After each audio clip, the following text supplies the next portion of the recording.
En el nombre del Padre, del Hijo, y del Espíritu Santo. Amén. Dios te salve María, llena de gracia, el Señor está contigo. Bendita eres entre todas las mujeres y bendito es el fruto de tu vientre, Jesús. Santa María, Madre de Dios, ruega por nosotros los pecadores, ahora y en la hora de nuestra muerte. Amén. María, Madre de gracia, Madre de misericordia, en la vida y en la muerte, ampáranos, Gran Señora. Entonces estamos viendo el libro del Apocalipsis y la vez pasada decíamos que es el único de los libros del Nuevo Testamento que pertenece al género apocalíptico. Es decir, que en el Antiguo Testamento tenemos otros libros, como el libro de Daniel y algunos de los profetas, pero acá en el Nuevo Testamento solamente tenemos este libro del género apocalíptico. Y empezábamos a ver la relación entre el capítulo 12 del libro del Apocalipsis y el capítulo 3 del libro del Génesis. Veíamos que allí la profecía del libro del Génesis, que el autor sagrado pone en boca de Dios para maldecir a la serpiente. Y allí en esa maldición le dice: pongo hostilidad entre ti y la mujer, entre tu linaje y el suyo. El linaje de la mujer herirá la cabeza de la serpiente, mientras tú tratas de morder su talón. Entonces, pues tenemos este texto según el Targum palestinense. El Targum dijimos que es un libro que se produjo después de Cristo por los sabios de Sión, por los sabios judíos, y que fue escrito ya en tiempo del Nuevo Testamento, ya en nuestra era cristiana, después de la resurrección de Cristo. Y ahí veíamos que cada uno de los temas que toca este capítulo 12 tiene una explicación bastante amplia, bastante complicada. Así vemos que los rasgos de la mujer, una mujer vestida de sol con la luna bajo sus pies, una corona de estrellas, de 2 estrellas. Entonces, pues estamos viendo esos detalles de la descripción del capítulo 12 del libro del Apocalipsis. Entonces, pues los rasgos de la mujer los deja ver el capítulo 12 porque dice que es una mujer vestida del sol, con la luna bajo sus pies y una corona de 2 estrellas sobre su cabeza. Entonces los símbolos son la mujer, el sol, la luna, las estrellas, la corona y el número 12. Esos son los signos directamente relacionados con la mujer. Y decíamos que la mujer es una representación, una paráfrasis de la ciudad de Jerusalén, o también de la colina de Sión, donde está construida la ciudad de Jerusalén, y que muy a menudo en el Antiguo Testamento, sobre todo en los profetas, esa mujer representa al pueblo de Israel. Es una personificación del pueblo de Israel, del pueblo elegido. Es la mujer de la alianza, porque en el mismo Apocalipsis, en el capítulo 11, es decir, en el capítulo anterior al que estamos estudiando, capítulo 11, verso 19, se afirma que se abrió el santuario de Dios en el cielo y apareció el arca de su alianza en el santuario. Eso se dice en el capítulo 11 del libro del Apocalipsis, capítulo 11, verso 19, en donde se habla de la alianza, el arca de la alianza que Dios quiere sellar con su pueblo. Está representada en ese pequeño, pues como escritorio, como armario, como ropero pequeño, en donde el pueblo judío más bien Moisés puso adentro las tablas de la ley, el báculo de Aarón y un poco de los granos del maná. Y ese mueble, ese como escritorio, como cajón, pues era la presencia divina de Dios que acompañaba al pueblo judío a lo largo de la travesía por el desierto del Sinaí. Y aquí también en el texto del Apocalipsis se habla de esa arca. En el capítulo 11, verso 19, se abrió el santuario de Dios en el cielo y apareció el arca de su alianza en el santuario. Entonces, pues esa arca de la alianza que se ve en el cielo en el capítulo 11 del Apocalipsis, en el capítulo 12 se refiere concretamente a la mujer, porque Dios quiere establecer su alianza con el pueblo judío, representado por el arca de la alianza en el Antiguo Testamento y representado por la mujer, que es el emblema, el paradigma del pueblo judío en el Nuevo Testamento. De modo pues que vemos que el contexto del capítulo 12 es un contexto de alianza, en donde Dios habla del arca de la alianza que ha establecido con su pueblo judío, personificado en la mujer del capítulo 12. La luna y las estrellas son representan las fuentes cósmicas de la redacción de este libro. La luz es el manto de Dios que se concentra sobre toda la mujer. Apareció una mujer vestida de sol.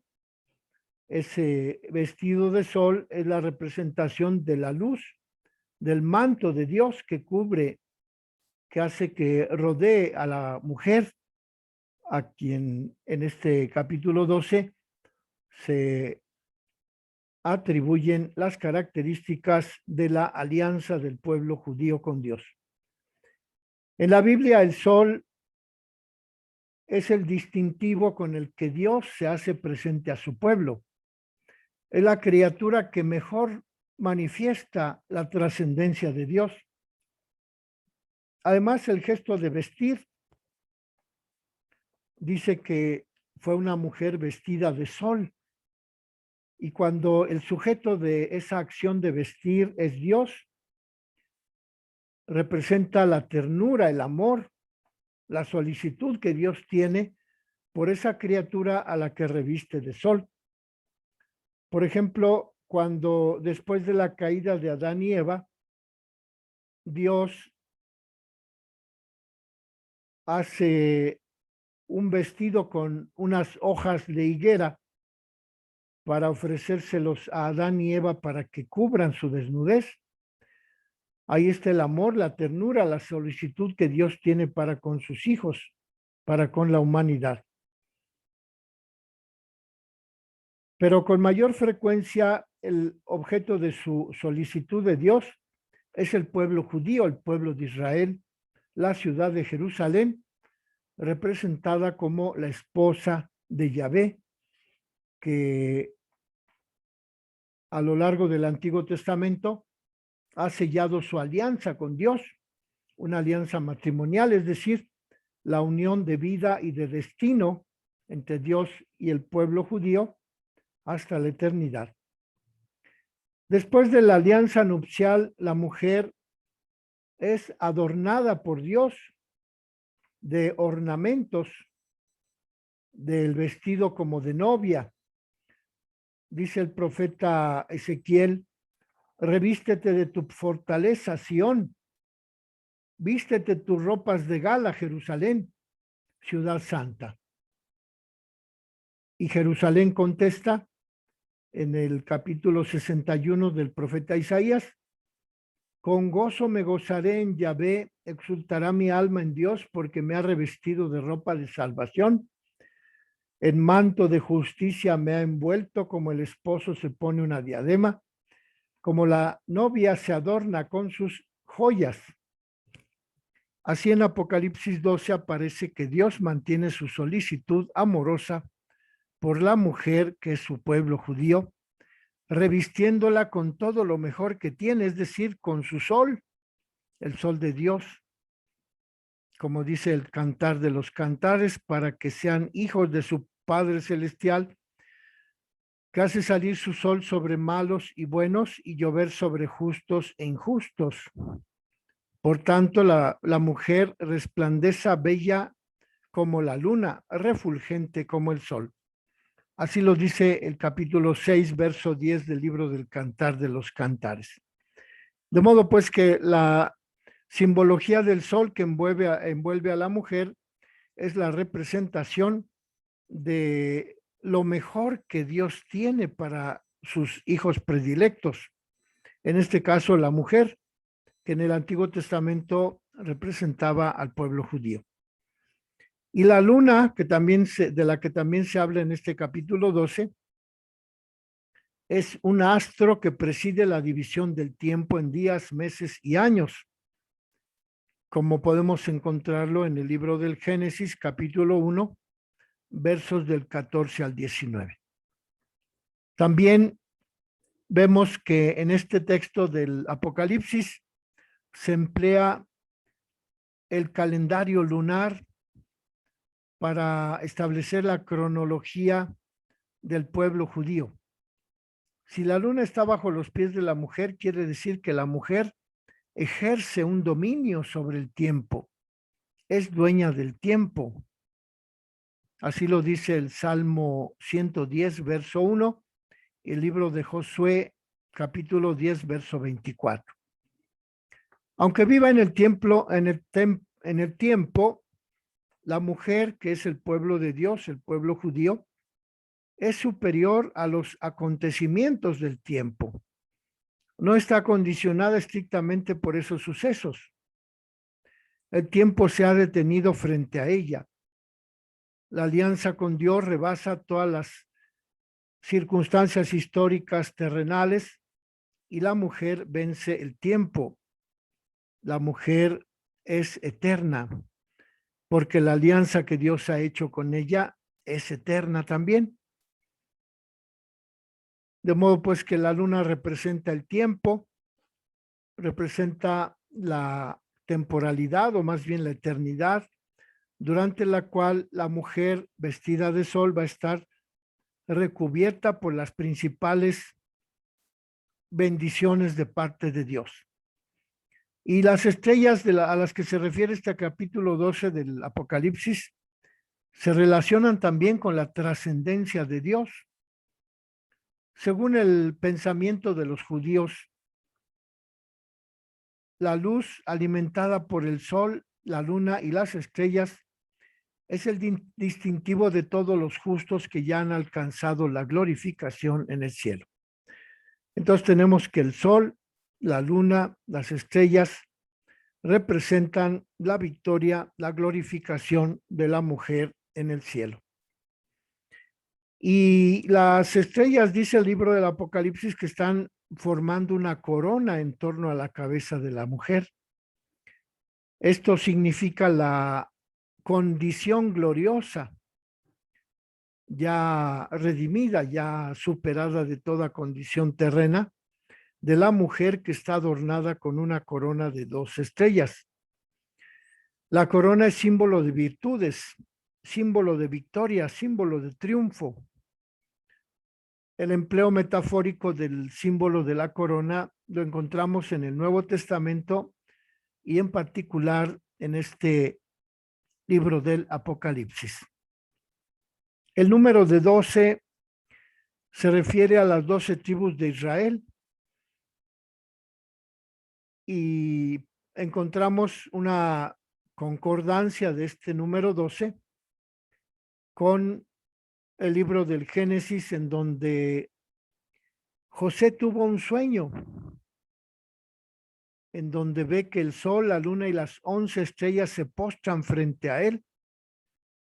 El sol y la luna representaban al papá y a la mamá de José, y las 11 estrellas eran la figura de sus hermanos.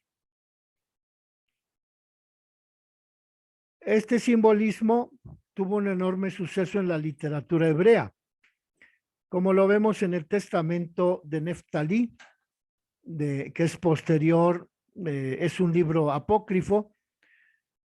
En el capítulo 5, versos del 2 al 4, encontramos el simbolismo de las 12 estrellas. Como decimos en el libro del Génesis, capítulo 37, verso 9, se refiere a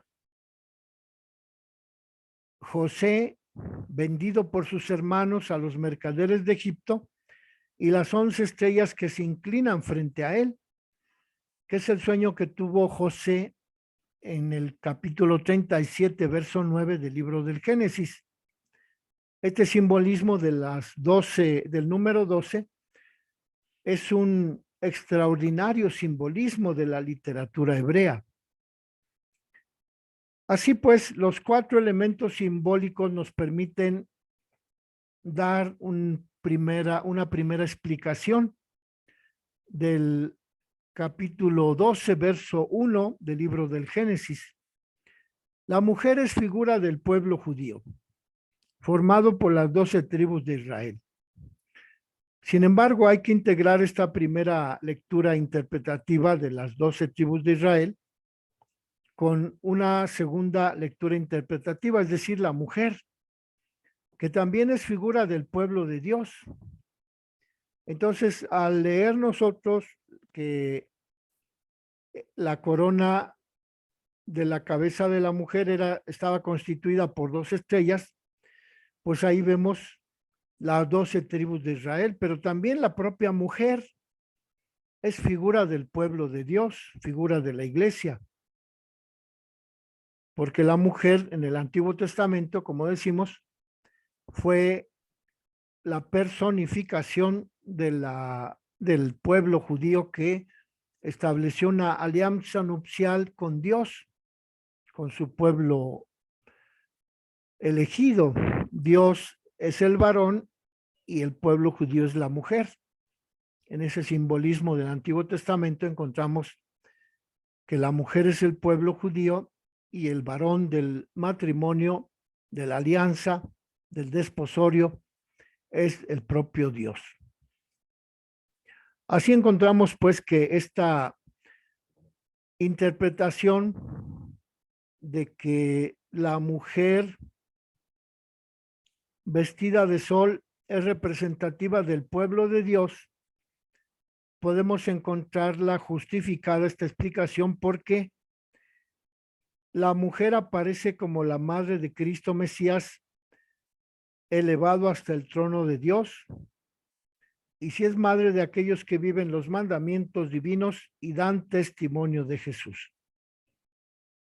Así, en el verso 7 del capítulo 12 del Apocalipsis encontramos a esta mujer que aparece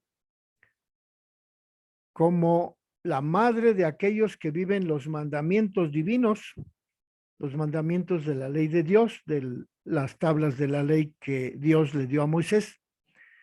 Pero también en el Apocalipsis encontramos el símbolo de la mujer que adquiere los rasgos de la esposa del Cordero. En el capítulo 21 del Apocalipsis se habla de esta esposa del Cordero. Es la ciudad santa de Jerusalén que baja del cielo de junto a Dios, y esta ciudad tenía una muralla tan alta y con 12 puertas, y sobre las puertas 12 ángeles, y grabados los nombres en cada una de las puertas, con los nombres de las 12 tribus de los hijos de Israel. La muralla de la ciudad se asienta sobre 12 piedras que llevan los nombres de los 12 apóstoles. Entonces, pues, la muralla de la ciudad de Jerusalén está representada tanto por los 12 apóstoles, porque sobre ella, sobre el cimiento de los apóstoles están construidas las murallas, y las 12 tribus de Israel, porque las puertas de entrada a la ciudad santa de Jerusalén, en este capítulo 21 del Apocalipsis, se encuentran grabados los nombres de los 12 apóstoles.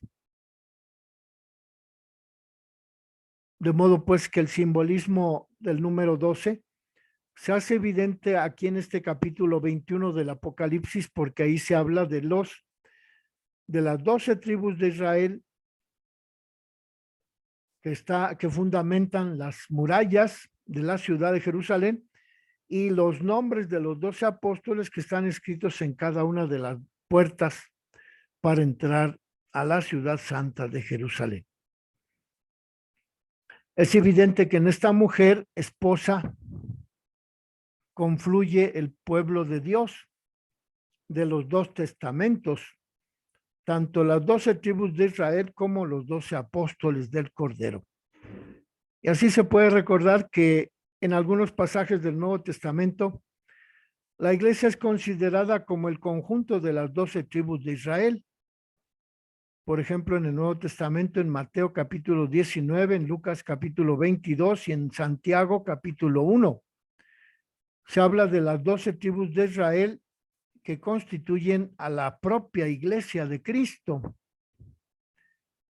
La asamblea del antiguo Israel continúa en el nuevo Israel con Cristo y sus 12 discípulos que lo siguieron hasta el martirio. Pasando al análisis de los versos relacionados con el parto de la mujer, descubrimos las razones por las cuales se puede comprender que esta mujer se puede interpretar como una colectividad, como la iglesia, porque ella es a la vez gloriosa y perseguida.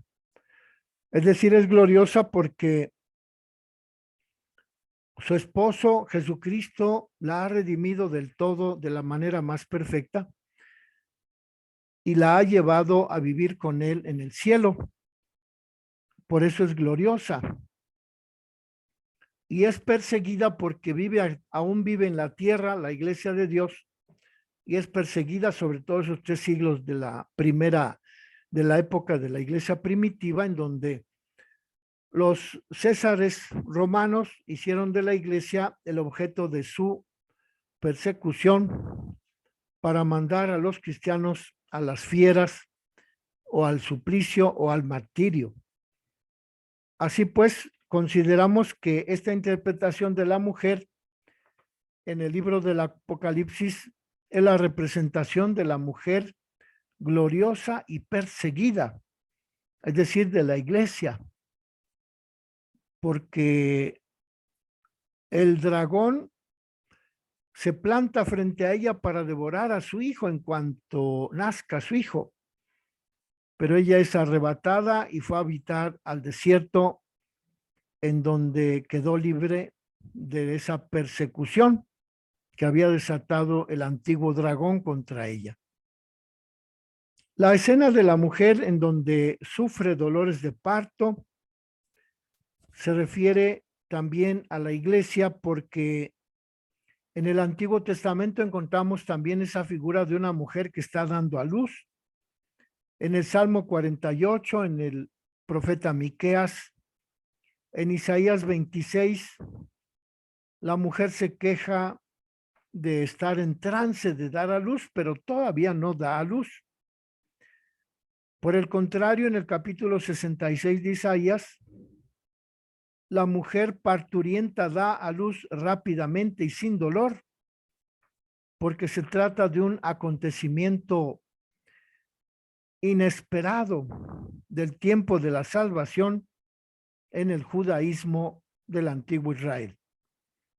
Así lo dice un texto del Targum palestinense. Estaba presa de angustia como una parturienta en parto primerizo, cuando de pronto le llegan los dolores y un tormento atroz se hace sentir en ella, haciendo que se contorsione la que está encinta como lo que crepita en el horno, es decir, como un leño que es consumido por el fuego.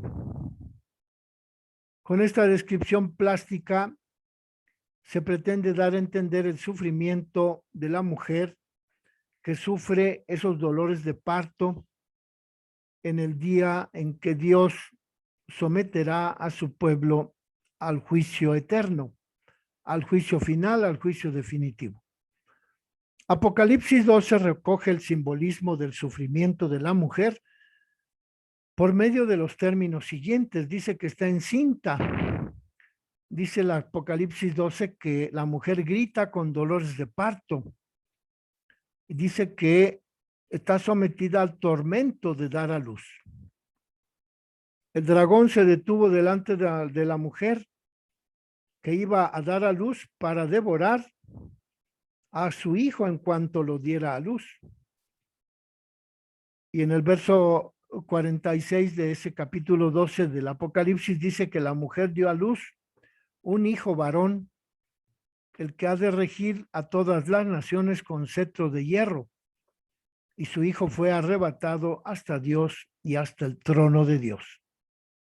De modo pues que la mujer, aunque está sometida a un sufrimiento temporal porque grita con dolores de parto y sufre el tormento de dar a luz, en el momento en que nace su hijo es arrebatado por Dios y ella misma también es llevada por Dios al cielo hasta el trono de Dios, dice el verso 5 del capítulo 12. Los dolores del parto y el arrebato del recién nacido no se relacionan con Jesús que nace en Belén, sino con la hora de la pasión y de la resurrección de Cristo. Nosotros interpretamos pues que ese momento en que la mujer es arrebatada y su hijo mismo es arrebatado hasta el trono de Dios, tiene relación con el misterio pascual, no tanto con el nacimiento de Cristo, sino con la resurrección de Cristo hasta el cielo. ¿Y cuáles son las razones por las cuales podemos argumentar que el arrebato del niño recién nacido corresponde a la resurrección de Cristo? Dice este autor que en el Nuevo Testamento se compara el paso de Jesús de este mundo al Padre con el nacimiento de Cristo, a una generación mística. Así en el Evangelio de Juan, Jesús habla del sufrimiento y de la alegría que experimenta la mujer cuando da a luz. Y Juan aplica este lenguaje en parábolas del nacimiento del niño, del sufrimiento de la mujer y de la alegría que experimenta la mujer. En ese Evangelio de San Juan se interpreta como lenguaje parabólico en donde se expresa la aflicción que los discípulos experimentaron a causa de su muerte, de los propios discípulos, y del gozo de volver a ver al Maestro resucitado. La mujer cuando va a dar a luz está triste porque le ha llegado su hora. Pero cuando ha dado a luz al niño ya no se acuerda del dolor que le causó el parto, sino que se alegra por el gozo de haber dado a luz, por haber hecho venir al mundo a un hombre. También dice el Evangelio de Juan en el capítulo 16, también ustedes están tristes ahora, pero volveré a verlos y se regocijará su corazón con una alegría que nadie les quitará en este mundo. De modo pues que el Apocalipsis representa la vida de los apóstoles en la tierra, puesto que a un momento de sufrimiento, como corresponde al acecho del dragón frente a la mujer que está a punto de dar a luz, y el arrebato de la mujer al desierto y el arrebato del niño al trono de Dios, representan ese sufrimiento que padece la iglesia en la tierra, pero que después se convierte en un gran gozo, una gran alegría, porque han sido rescatados por Jesucristo, por la resurrección de Cristo. Así también En San Lucas se habla de la resurrección de Jesús como una generación. San Lucas recoge el discurso de Pablo en la sinagoga de Antioquía de Pisidia, cuando en el libro de los Hechos capítulo 13 nos dice que el apóstol en Antioquía hace referencia al Salmo número 2. Tú eres mi hijo, yo te he engendrado hoy. Y San Pablo actualiza esa referencia del Salmo 2, escrito hacia el siglo V, VI antes de Cristo, pero que San Pablo lo actualiza en el relato de los Hechos de los Apóstoles, capítulo 13. El apóstol Pablo, en la sinagoga de Antioquía de Pisidia, actualiza esa frase del Salmo 2, tú eres mi hijo, yo te he engendrado hoy, lo actualiza en la acción que el Padre ha hecho con Jesús al resucitarlo, al liberarlo de las angustias de la muerte y al hacer que no vuelva, que no tenga las consecuencias nefastas de la corrupción de su cuerpo, de su carne. Es la forma en la que el capítulo 12 del Apocalipsis hace referencia a la resurrección de Cristo como el nacimiento de la iglesia. Por eso citamos aquí el capítulo 13 de los Hechos de los Apóstoles, en donde San Pablo cita el Salmo número 2, tú eres mi hijo, yo te he engendrado hoy, y lo actualiza en correlación con la acción de Dios Padre que resucita a Jesucristo y lo libera de la muerte, de modo que ya no tenga las consecuencias de la corrupción del sepulcro. Y así encontramos pues que en este capítulo 12 del Apocalipsis, el hecho de que la mujer dé a luz y sea arrebatada al desierto y su hijo sea arrebatado al trono de Dios, representan la forma en la que Dios libera a la iglesia de la muerte, de la persecución del demonio y de la corrupción del sepulcro. Porque así lo dice el Salmo 2, que interpreta San Pablo acerca de la iglesia, porque dice, tú eres mi hijo, yo te he engendrado hoy. Es decir, que en el momento en que la iglesia es liberada del demonio en esta tierra, el Padre Omnipotente realiza la acción de liberar al hijo de la mujer, que es la iglesia, y lo libera y hace que resucite con Cristo y lo libra de las angustias de la muerte y ya no tiene nada que ver con la corrupción.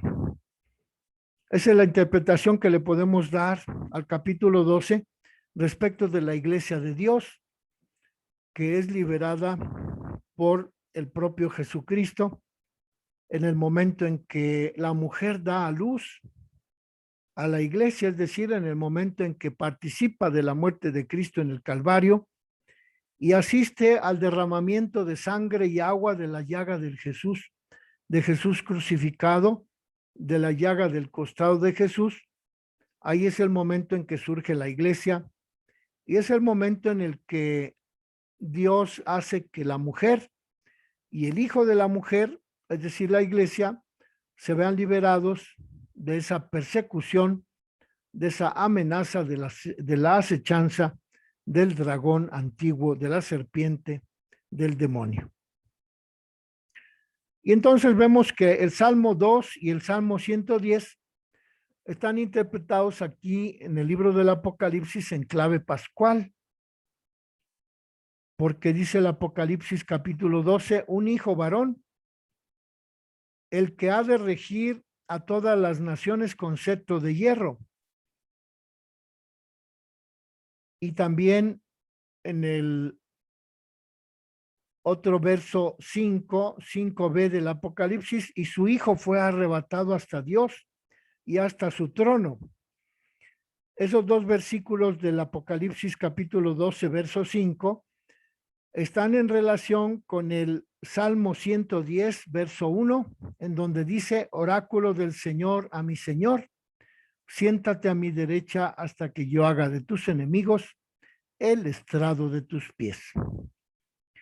De modo pues que el Salmo 2 y el 110 tienen que ver con la resurrección de Cristo y se interpretan a la luz de este capítulo 12 del Apocalipsis de San Juan. Vamos a dejar ahí la explicación. Nos vemos el próximo miércoles. Gloria al Padre, al Hijo y al Espíritu Santo,